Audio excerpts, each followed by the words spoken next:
back to my channel. Sorry for today's video, I have the Poundland DIY I was telling you about in my last video that I was gonna be bringing you. I basically just made some Valentine's Day DIYs for you and I wanted to share them today in one video. I do have another one coming because I bought loads of supplies last time I was in Poundland and I figured I have enough here to be able to make 2 videos, so that's what I've done. Hopefully the second one will be coming next week, somewhere around there. I don't know, haven't made it yet, but I have some ideas, so hopefully that'll be with you fairly soon. I just wanted to bring in some more Valentine's Day decor into my house since bringing down the Christmas decorations, everything's looking a little bit plain, a little bit drab, especially today because Storm Brendan has just arrived. The skies have gone so grey, I almost was unable to film this intro, so I'm literally sat in my window. Like, look, this is my curtain. I am right in my window here, just trying to film this intro. So hopefully you enjoy it and could take away a little bit of inspiration, even if you don't decorate for Valentine's. And yeah, I will see you at the end of the video. So for the first DIY, I took this little wash, brush, flush sign, that is so hard to say, and I removed the backing plate off of it, and I just basically took a like cutting knife and then just stuck that underneath to pry it up. It was actually nailed in with these little tiny nails, so I was able to do that really easily. On the back of the actual sign, I just used some matte black acrylic paint and I painted the whole thing in the black. I was going to be painting the front, but the paper itself wasn't stuck down too well, so I thought I'd just paint the back and keep it simple. I did try and lift it off, but it just wasn't working out. So I then took a pencil and I wrote out the kind of letters XOXO, and then I took a white chalk pen and then I just drew all the way around that, thickening up the text, making it look nice and fancy and just stand out quite a bit. So I wanted my black matte kind of background to look like a chalkboard. In order to imitate that, I just dabbed some of the white chalk kind of pen on my fingers and then rubbed that in as if to like distress it a little bit, make it look a little bit more worn down, a little bit more rustic, and just look like it's been an old chalkboard kind of rubbed out.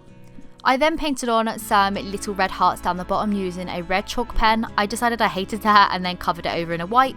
I thought then the white looked a little bit plain against the XO at the top, so I actually used a metallic gold leafing pen from Rust-Oleum and then just coloured the middle one in. Once that was done, I just added a piece of ribbon back in and then hot glued the back of the sign back into the frame, and this is the final piece. I'm really happy with it and really glad I chose that metallic colour in the middle as it really glistens in the light and I am obsessed. Moving on to the second DIY now, I actually took these little, they call them dip trays in Poundland. They're in the new Valentine's 2020 section and I do remember seeing these last year. I love them as they are, but I already have a set, so I thought I would just show you a DIY that I'm going to be doing them, maybe to inspire you to use yours in a different way if you don't like them as little dip bowls. So I actually painted mine in chalk paint. So I painted the first one in a white, the second one in this pink colour, mixing in some dark kind of raspberry pink acrylic paint into the white chalk paint and painting that. And then on the third one I actually painted it in the raspberry acrylic without any chalk paint mixed in. I've got to say the chalk paint works so much better on these. The acrylic paint kind of slips and slides off, so I would recommend using chalk paint on them if you're going to be painting them. But yeah, I did 2 coats in total on each of them. So moving on to lettering, I used this Posca pen in the colour dark red to do writing on the white one and the pink one. So I flipped them over and then on the back I just wrote out the words hugs and kisses on the white and the pink one, inspired by the Rae Dunn heart decorations that are in America at the moment. We can't really get them in the UK because you know, Rae Dunn stopped stocking in TK Maxx. Here's to hoping they'll be back for Easter, but you know, wishful thinking and all that. So I decided to recreate my own with these little heart dishes. On the raspberry one, I used this new uni paint marker, which is basically the same as a Posca pen, but it's an oil-based one. So for white, it works so well, and I would always recommend using this one over the white Posca pen now since trying this out, because the coverage of it is so much better. As you can see, it just glides on, and yeah, I really like this pen actually. I just seen it in Hobbycraft and thought I'd give it a go, and yeah. So on this one, I just wrote out the words XOXO, and this is how all 3 turned out. So I'm just going to be using mine as little ornaments. You can use them as part of a tiered tray display, something like that. They would look really, really nice. I was going to attach them to a piece of wood like I did my XOXO letters, but I think actually loose, they work out a little bit better, and you can always use them as a little trinket dish as well. So there's a 2-in-1 there. For the third DIY today, I just used this giant "you have to make your own sunshine" or just something like that sign that I usually pick up in Poundland. This props up every now and again in the sale.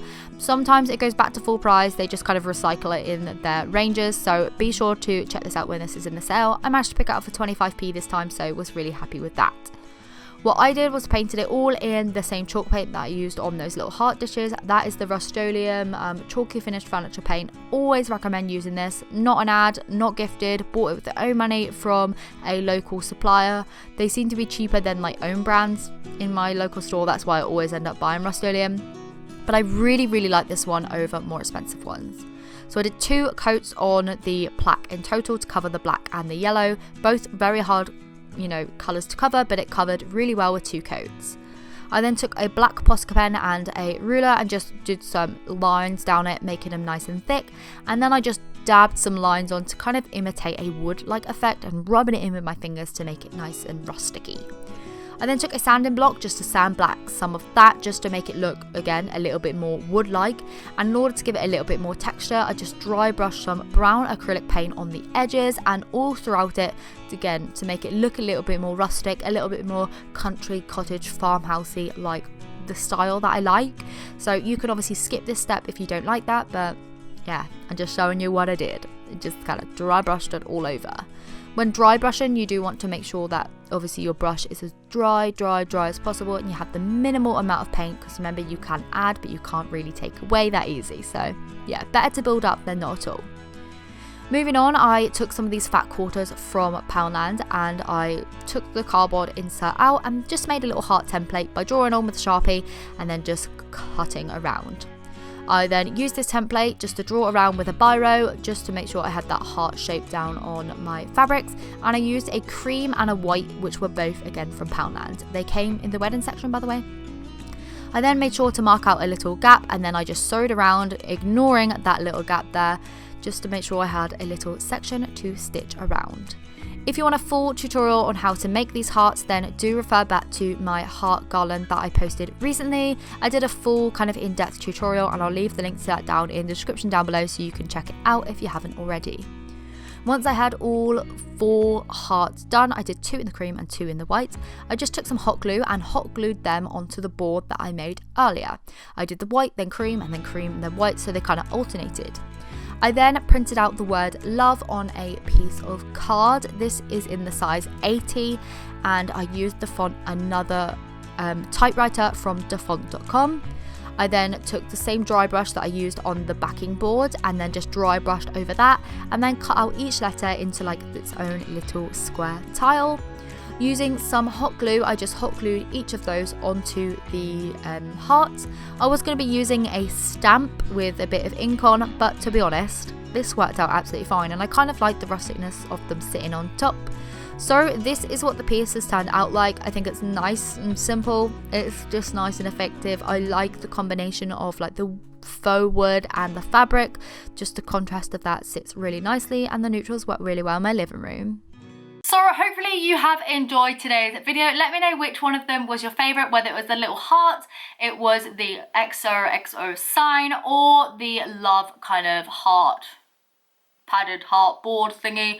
I don't know, they're all a little bit random, but with Valentine's, I feel like I always end up making the most crazy things. And actually, I've realised that I've never done a Poundland DIY for Valentine's Day decor, because usually I'm in a bit of a slump at this time of the year. The weather gets me down. The fact that it's January is just all a bit bleak, isn't it? And I usually never end up posting in February, January kind of time. So I'm really excited to be here this year and just actually be posting stuff and doing some DIYs. It's keeping me nice and busy and letting me push on through these grey days. So anyway, I hope you have enjoyed it. If you did, be sure to stick around, hit that subscribe button. I'd love to have you.